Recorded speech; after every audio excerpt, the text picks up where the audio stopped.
मैं रुखसार हसन। आप देख रहे हैं world real reaction YouTube channel. तो चलते हैं, बड़ी इंटरेस्टिंग टॉपिक आ गया। Erdogan is a snake says Israel, will Israel end diplomatic relations with I think Turkey. बड़ा इंटरेस्टिंग टॉपिक है, देखते हैं क्यों का वजह क्या है। तो देखते हैं वीडियो, फिर देते हैं इस पर एक्शन। नमस्कार अरे वेलकम यू वर्ल्ड अफेयर्स। मैं हूं प्रशांत धवन। नाउ यहाँ पे आप लोग पढ़ पाएंगे, बिल्कुल ठीक लिखा है। इजराइल ने हाल ही में यूनाइटेड नेशंस में खड़े होकर यह कह दिया कि एर्दोआन एक सांप की तरह है और एक सांप हमेशा सांप ही रहेगा। यहाँ पर आप देख पाओगे अ snake will remain a snake. मैं आपको वैसे ये बता दूं, देखो इंडिया पाकिस्तान के रिलेशंस भी खराब रहते हैं, मगर लैंग्वेज इस तरह की इंडिया पाकिस्तान की तरफ से भी यूज होती नहीं है यूनाइटेड नेशंस में। आप कह लो एक सर्टन लेवल का डेकोरम थोड़ा सा मेंटेन होता है, मगर इजराइल और टर्की के बीच में जो रिलेशंस हैं इतनी ज्यादा तेजी से गिर रहे हैं ना कि अब ऐसी लैंग्वेज ओपनली यूज की जा रही है कि सांप हमेशा सांप रहेगा और टर्की लिटरली एक सांप की ही तरह इजराइल को नुकसान पहुंचाने की कोशिश कर रहा है ना। यहां पर मैं ये ऐड कर दूं कि ऐसा नहीं है कि इजराइल ने बस एक लाइन बोली एर्दोआन के बारे में और ये चुप हो गए। इजराइल इसके आगे एक्शन भी ले रहा है।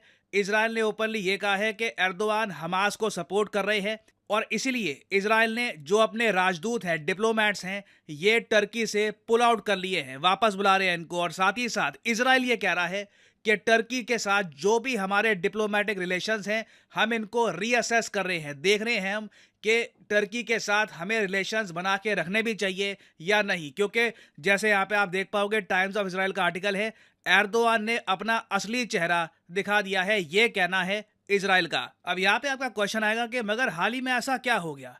इजराइल तो गाजा में बिजी है, अचानक से टर्की, जो आप कह लीजिए इनके नॉर्थ ईस्टर्न साइड को आता है जोग्राफिकली स्पीकिंग, तो अचानक से टर्की के प्रति इतना ज़रा गुस्सा क्यों आ गया है इजराइल का? तो डिस्कस करेंगे सारा टॉपिक, बहुत कुछ आपको जानने को मिलेगा। मगर आगे बढ़ने से पहले आपसे पूछूंगा एक क्वेश्चन ये है कि भारत बहुत ही जल्द वीज़ा सर्विस पार्शली, कुछ हद तक, थोड़ी बहुत जो वीज़ा सर्विस है ये रीस्टार्ट कर देगा किस कंट्री के साथ? ये है यहाँ पे आपकी ऑप्शन, फिलिस्तीन, इजराइल, कनाडा या फिर नॉर्थ कोरिया। कमेंट सेक्शन में करिए उत्तर, सही आंसर आपको मिलेगा वीडियो के एंड में। नाउ इस मैप में आप देख पाओगे जो भी हरे देश है ये इजराइल को एज ए कंट्री मानते हैं। इंटरेस्टिंगली आप नोट करिए कि टर्की भी इजराइल को एक देश मानता है। ये एक बहुत ही इंटरेस्टिंग फैक्ट है। पाकिस्तान इजराइल को नहीं एक्सेप्ट करता, सऊदी अरेबिया नहीं एक्सेप्ट करता, उसके अलावा इराक, कुवैत, ओमान, बहुत से देश, आई मीन यूएई ने मोस्ट रिसेंटली कुछ ही सालों पहले ये बात एक्सेप्ट कर ली थी कि इजराइल नाम का देश है और हम उनके साथ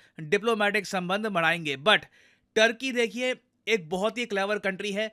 जब इजराइल इनिशियली बना था तभी से ना टर्की ने रिलेशंस एस्टैब्लिश कर दिए थे इजराइल के साथ। कुछ ही सालों में इन्होंने रिलेशंस एस्टैब्लिश कर दिए थे और ओवर द इयर्स टर्की और इजराइल का ट्रेड भी काफ़ी हद तक बढ़ा है। मगर हाल ही में एर्दोआन ने एक के बाद एक कुछ ऐसे काम किए हैं जिसकी वजह से इजराइल की सरकार बहुत ज़्यादा गुस्सा है। अब अगला क्वेश्चन यहाँ पर यह आएगा कि अच्छा एर्दोआन ने ऐसा क्या कर दिया? वेल, पहली बात तो एर्दोआन ने यह कह दिया कि ये डिक्लेयर करेंगे इजराइल को as a war criminal country. और ऐसा नहीं है कि बस वादा कर दिया, इन्होंने ये कह दिया कि इस पर कार्रवाई ऑलरेडी टर्की की सरकार ने स्टार्ट कर दी है। ये सब एर्दोआन ने कहा एक प्रो फिलिस्तीन रैली में। देखो एर्दोआन एक बहुत ज़्यादा राइट विंग लीडर है, टर्की में पॉपुलिस्ट लीडर है। और टर्की में ना सिर्फ टर्की है, एक्चुअली पूरे मुस्लिम वर्ल्ड में आप देख लो, चाहे पाकिस्तान हो, टर्की हो, जॉर्डन हो, चाहे एक बार को जो लीडर्स हैं ना वो न्यूट्रल रहे, मगर जो आम जनता है वो बहुत ज़्यादा प्रो फिलिस्तीन आपको मिलेगी। पैलेस्टाइन एक ऐसा इशू है जिसको लेकर ओआईसी कंट्रीज जो है, ऑर्गेनाइजेशन ऑफ इस्लामिक कोऑपरेशन वाले जो देश हैं, ये बहुत ज़्यादा स्ट्रांगली फील करते हैं। जेरूसलम की आप अगर हिस्ट्री पढ़ेंगे, जेरूसलम किसके पास रहेगा? क्या ये क्रिश्चियन कंट्रीज के पास रहेगा या इस्लामिक रूलर्स के अंडर जेरूसलम रहेगा? इसी इशू को लेकर ना कई बार वॉर्स हुई हैं, क्रूसेड्स हुई, एक बहुत लंबी हिस्ट्री है। तो again since Jerusalem according to most Muslim countries, Jerusalem फिलिस्तीन का पार्ट है, इजराइल कहता है कि जेरूसलम इनको बिलोंग करता है। और सिंस यहाँ पर गाजा के लोगों पे अत्याचार की बात की जा रही है, ये जो इशू है ना ये हर मुस्लिम मेजॉरिटी कंट्री में डिस्कस किया जा रहा है। और ऑब्वियसली टर्की के लोग भी कह रहे होंगे कि इनका लीडर जो बहुत ज्यादा एक राइट विंग लीडर है, ये इजराइल के अगेंस्ट एक्शन क्यों नहीं लेता। तो एर्दोगान ने भी उसके रिस्पॉन्स में ये बोलना स्टार्ट कर दिया कि हाँ, इजराइल को मैं एक वॉर क्रिमिनल कंट्री डिक्लेयर करवाऊंगा ना। ये करवा पाएंगे या नहीं कर पाएंगे वो अलग बात है। इन्होंने ऐसी स्टेटमेंट देनी स्टार्ट कर दी थी। उसके आगे इन्होंने ये भी बोला कि इजराइल तुम कहां से आए, तुम ज्योग्राफिकली जहां पे बैठे हुए हो ये कहां से बैठ गए, तुम एक ऑक्यूपाइंग कंट्री हो, वेस्टर्न कंट्रीज ने तुमको बनाया है, मगर टर्की का कोई कर्ज नहीं है तुम पर। ये सब बातें इन्होंने यहाँ पर कह दी। और साथ ही साथ जो पश्चिमी देश है, जो वेस्टर्न कंट्रीज है, उन पर भी निशाना लगाते हुए एर्दोगान ने यह कह दिया कि जो लोग यूक्रेन में सिविलियंस की डेथ के इशू पर रो रहे थे कि रशियंस यूक्रेनियंस को मार रहे हैं, ये बहुत गलत हो रहा है, वही लोग गाजा में जो अत्याचार हो रहा है सिविलियंस पर उसको कंप्लीटली इग्नोर कर रहे हैं। तो जो स्टेटमेंट्स थी ना एर्दोगान की, ये बहुत ज़्यादा आप कह लीजिए चुभी हैं इजराइल को। तो उसके रिस्पॉन्स में सीधा सीधा इजराइल ने ये कहा है कि एर्दोगान एक सांप की तरह है, हमने एक टाइम पे ट्रस्ट किया था इनको, इनके साथ रिलेशंस बिल्ड किए थे, इनके साथ ट्रेड किया, बट अब हम इनको ट्रस्ट नहीं करेंगे। अब यहाँ पे आप एक सवाल पूछ सकते हैं, एक बात बताइए सर, पाकिस्तान का जो प्रधानमंत्री है वो ऐसी स्टेटमेंट नहीं दे रहा जैसा एर्दोगान का प्रेसिडेंट दे रहा है, इसका क्या रीज़न है? वेल, यहाँ पे ना एक जियो पॉलिटिकल एंगल भी आता है। ये मैं आपको बता चुका हूँ, इजराइल हमास की जो वॉर है ना, इसमें कहीं ना कहीं जो आईमैक प्रोजेक्ट था, अगेन मैं बार बार इस पे आऊँगा, आईमैक प्रोजेक्ट रेवोल्यूशनरी आइडिया है, ठीक है, कि इंडिया, मिडल ईस्ट, यूरोप को हमको जोड़ देंगे एक कॉरिडोर से। तो टर्की देखिए हमेशा से ना आईमैक के अगेंस्ट खड़ा हुआ था। टर्की ने काफ़ी बार ये कहा था कि आईमैक आप इजराइल से क्यों गुजार रहे हैं। टर्की का मानना ये था कि अगर इंडिया को जोड़ना है यूरोप से, इन दी एंड देखिए बात घूम फिर के इंडिया की आती है, ठीक है। और ये बात कोई ऐसा नहीं है एरोगेंस से हम लोग कह रहे हैं, इंडिया ह्यूमंगस मार्केट है, इंडिया फास्टेस्ट ग्रोइंग इकोनॉमी है। इंडिया से अगर आप यूरोप को जोड़ देते हो, यूरोप की ग्रोथ बढ़ेगी, इंडिया की ग्रोथ बढ़ेगी, और हर कोई चाहता है कि इंडिया के साथ ट्रेड उसका बढ़े। टर्की का ये मानना है कि जो ये कनेक्टिविटी प्रोजेक्ट बनेगा ना, आप इसको टर्की से निकालो।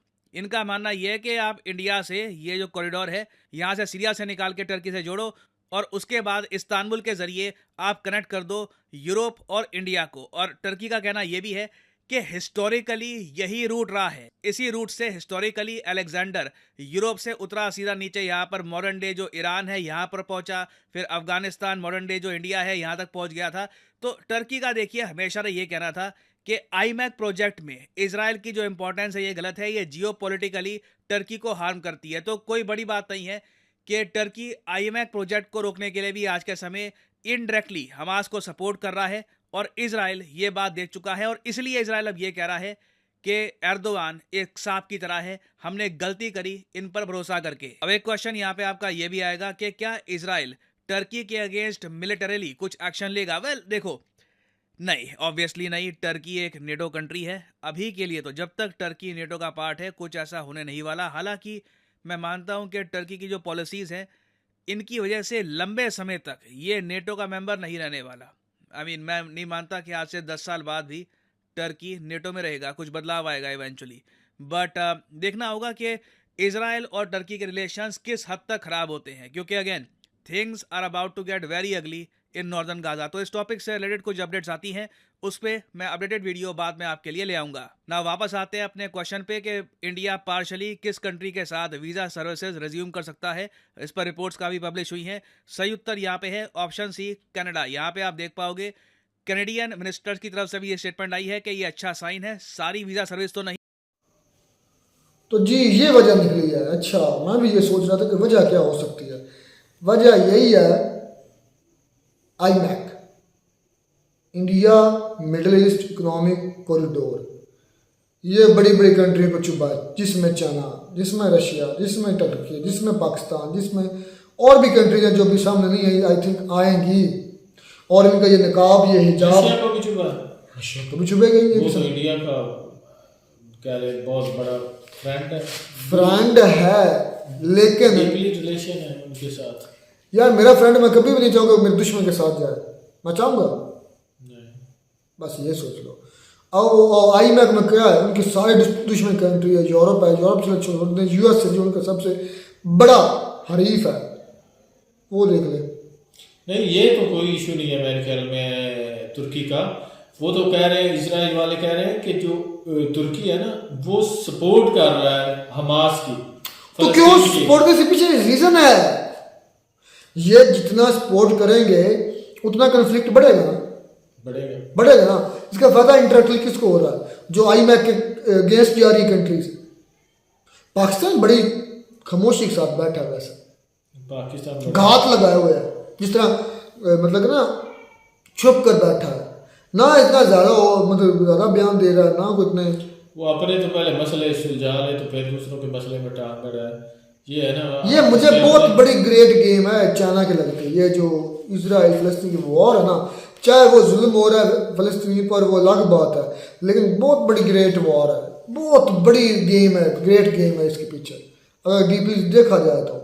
ये आईमैक जब से आईमैक हो तो चाइना के पेट में रोड उठ रहे हैं, जो उनका जो इनिशिएटिव रोड इनिशिएटिव प्रोग्राम है वो रुक जाएगा, रुक गया तकरीबन।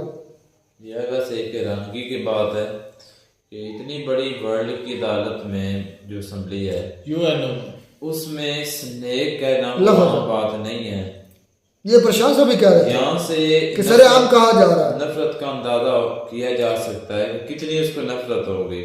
ये भी बात कह रहे हैं कि पाकिस्तान और इंडिया के जितने भी हालात बुरे हुए हैं ना, आपस में इनके ताल्लुकात जितने भी खराब हुए, लेकिन ऐसा वाकई कोई लफ्ज़ जो है ना पाकिस्तान वालों ने बोला है ना इंडिया वालों ने बोला है कि स्नेक यानी कि सांप, तो गलत बात है। इतने बड़े प्लेटफॉर्म में, इतने बड़े जो यूएनओ में खड़े गैर जिम्मेदाराना लफ्ज़, इतना कहते हैं इखलाकी तौर पे भी गिरा हुआ लफ्ज़ है, ऐसा वर्ड जो है ना वो इस्तेमाल बिल्कुल आई थिंक स्नेक जो असल में देखा जाए तो वो इजराइल खुद है, बिल्कुल जो डस रहा है फलस्तीनियों को, जो पहले था ही नहीं उधर बेगैरत, अब आया कहीं से।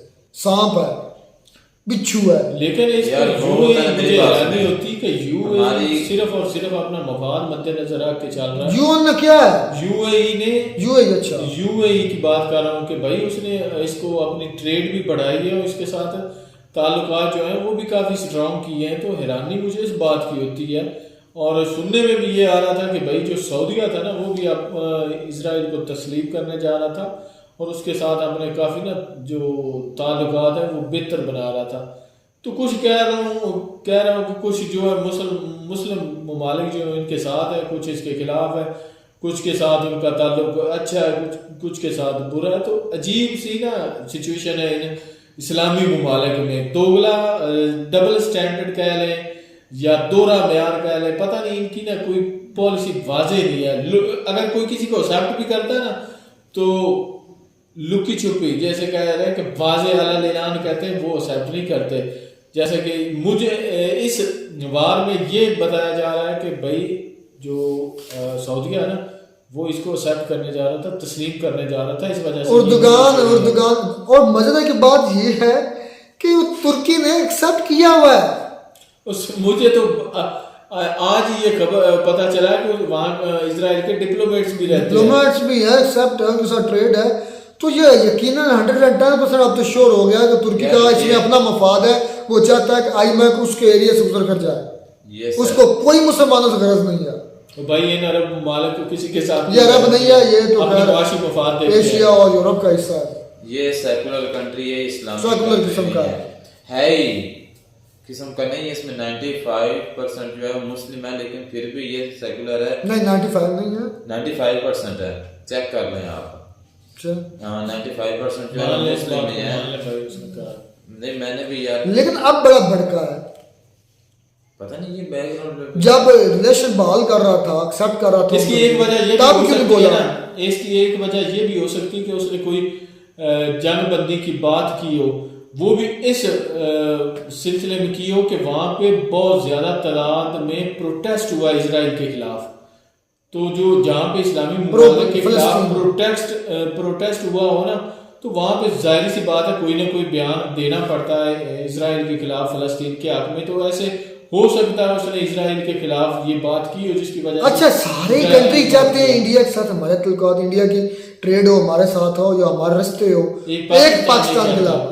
यकीन कर जाए पाकिस्तान, एक मिनट ये वाला रूट चल जाए ना, पाकिस्तान इंडिया बरसता पाकिस्तान, अफगानिस्तान या ईरान कर लें, अफगानिस्तान छोड़े ईरान करें, ईरान यानी कि इंडिया, पाकिस्तान, आगे ईरान, ईरान से आगे ये मतलब तुर्की चले जाए, तुर्की से आगे यूरोप, ये रूट। और ये इसमें इतना ज़्यादा खर्चा भी नहीं आना, सिर्फ आपकी एक ट्रेन चलनी है और यकीन का पाकिस्तान के व्यारे न्यारे हो जाना। ये पाकिस्तान तो है बुद्धू यार भाई, नहीं बुद्धू पाकिस्तानी नहीं है। पाकिस्तानी जो जिनके इख्तियार है ना, जिनके पास ताकत है, वो ये नहीं चाहते कि भाई पाकिस्तान इंडिया के साथ ताल्लुकात बेहतर हो। अगर पाकिस्तान के इंडिया के साथ ताल्लुकात बेहतर होंगे तो डॉलर्स बंद हो जाएंगे। दूसरी दुनिया को ये दिखाया नहीं जा सकता कि देखो सीज फायर हो रहा है, बॉर्डर पे लड़ाई हो रही है, दहशतगर्द उधर आ रहे हैं, इधर जा रहे हैं, बस यही बातें जो है ना करके वो जो अपने डॉलर वगैरह समेटते हैं। तो कोई हाल नहीं यार पाकिस्तानियों का, इतना अपॉर्चुनिटी के पास दुनिया की 5वीं कंट्री बैठी है, चाइना है।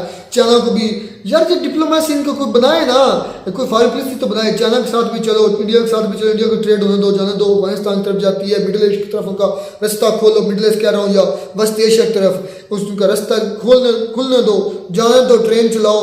और इतना इसका फ़ायदा पाकिस्तान को ना, मैं कहता हूँ आपकी सोच, चाइना का भी इधर से गुजरे, इंडिया का भी इधर से गुजरे, यार ये तो पाकिस्तान के लिए बड़े फायदे हो जाने। लेकिन कौन करे यार, ये चीज़ें क्यों नहीं इनको समझ आती कि क्या है यार जो हमारे जो है। अगर ये ट्रेड वगैरह सारा कोई लेन देन इंडिया के साथ चल जाए तो फिर तो इशू ही सारे खत्म हो जाए।